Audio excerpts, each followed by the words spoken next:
अच्छा जी, खलील रहमान कमर साहब का जो हनी ट्रैप वाला सीन था उसका ड्रॉप सीन हो गया है। उसकी बहुत सारी तफसीलात, बहुत सारी वीडियोस लीक हो चुकी हैं और सारी चीज़ें सामने आ गई हैं।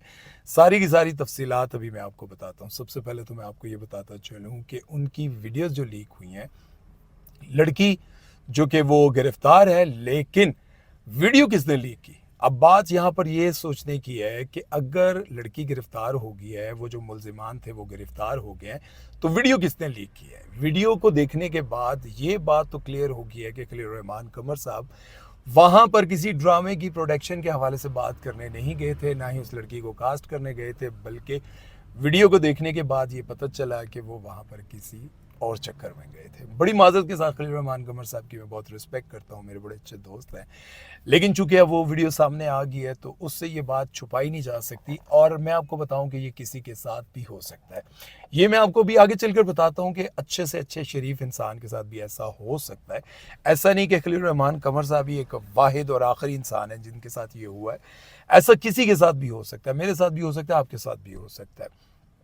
अब जरा मैं आपको ये बताता चलूं कि जो एक तो वो लड़की गिरफ्तार है, फिर लोग ये सोचेंगे अगर लड़की गिरफ्तार है तो वीडियोस किसने लीक की? उसका जो मरकजी मुलजिम था जिसका नाम था हसन रजा, वो बैठा हुआ था ननकाना में और वहां से ये सारा ऑपरेशन जो है वो हैंडल कर रहा था। और ये जो रूज लड़की थी, ये एक मोहरा थी, इसने इसको हायर किया और इसने खलील रहमान कमर साहब का नंबर, ज़ाहिर है मुश्किल नहीं होता इन लोगों का नंबर लेना, मिल जाता है, किसी न किसी से मिल गया होगा, तो उसने खलील रहमान कमर साहब को फंसाया, फंसाने के बाद अपने पास बुलाया और यकीनन जिस काम के लिए बुलाया वो आप भी जानते हैं और वीडियो लीक होने के बाद सब जान भी गए हैं।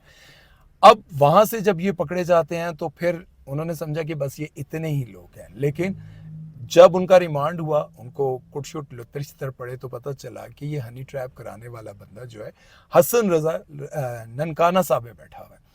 उसने ये सारा प्लान किया था, वो ये पैसे भी निकलवाना चाहता था, वो ये वीडियोस भी सारी जो है बनाकर इनको ब्लैकमेल करना चाहता था। लेकिन अब चूंकि इनके पास जो कुछ निकला वो ले लिया। वो ये समझ रहा था कि खलील रहमान कमर साहब जाने के बाद डर जाएंगे और सोचेंगे कि यार मेरा नाम है, मेरी इज्जत है, ये सब कुछ ख़राब हो जाएगी, तो बेहतर ये है कि मैं ये सब कुछ ना करूं, मैं खामोश रहूं। लेकिन खलील रहमान कमर साहब ने हिम्मत की और उन्होंने इसके ऊपर आवाज़ उठाई, सब कुछ किया। अब जब आवाज़ उठाई तो उसने कहा कि जब ये सारा कुछ हो गया है, मेरी पूरी टीम पकड़ी गई है, तो बेहतर ये है कि मैं इस पर क्यों ना ऐसा करूं कि मैं इन वीडियोस को लीक कर दूं। तो फिर उसने वीडियोस लीक कर दी, जिससे ये बात वाज़ेह हो गई है कि खलील रहमान कमर साहब वहाँ पर प्रोडक्शन करने नहीं गए थे, बल्कि पोस्ट प्रोडक्शन करने गए थे। बहरहाल अब ये सारा जो है मामला क्लियर हो चुका है और ये 4:30 बजे वाली गेम भी क्लियर हो चुकी है कि रात 4:30 बजे जो है वो क्यों गए थे, क्या वजह थी। बहरहाल मैं आप लोगों को एक ही बात बताना चाहता हूँ कि देखें, जब भी आपको इंसान है, कोई लड़की फ़ोन करती है, आपसे बात करती है, अगर आपके साथ आप बात करते करते वो नंगी हो जाती है और उसके कहने पर आप नंगे हो जाते हैं, तो 1 मिनट या 15, 30, 40 सेकंड के बाद जो है ना आपकी ज़िंदगी बर्बाद हो सकती है। कभी भी किसी भी लड़की के साथ इतना एतबार वाला मामला ना करें कि आपको कल बड़ी से बड़ी कोई परेशानी उठानी पड़े या उसका सामना करना पड़े। उम्मीद है कि मेरी बात आप लोगों को समझ आई होगी। बहरहाल खलील रहमान कमर साहब के साथ साथ मैं और बहुत सारे इन नौजवानों के लिए दुआ करता हूँ नौजवानों के लिए दुआ करता हूँ कि अल्लाह ताला अपने हिफ्ज़ व अमान में रखे और ऐसे लोगों से हमें बचा के रखे। खैर, क्या कह सकते।